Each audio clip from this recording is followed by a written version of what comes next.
बिस्मिल्लाहिर्रहमानिर्रहीम। अस्सलाम वालेकुम। देसी ब्यूटी टिप्स में खुश आमदीद।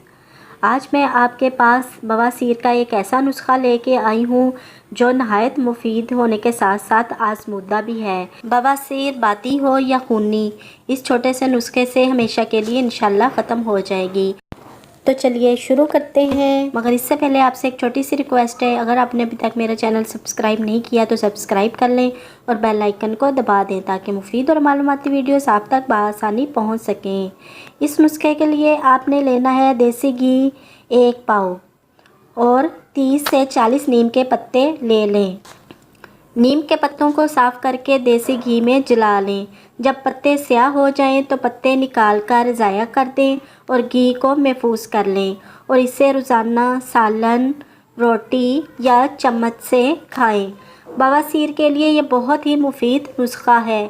इंशाल्लाह आपको ज़रूर फ़ायदा होगा। 2 माह इस्तेमाल करने से इंशाल्लाह पुरानी से पुरानी बवासीर का भी जड़ से ख़ात्मा हो जाएगा। इंशाल्लाह वीडियो अच्छी लगी हो तो अपने प्यारों के साथ ज़रूर शेयर कीजिएगा। इजाज़त चाहती हूँ, एक नई वीडियो के साथ हाज़िर होंगी। अल्लाह हाफिज़।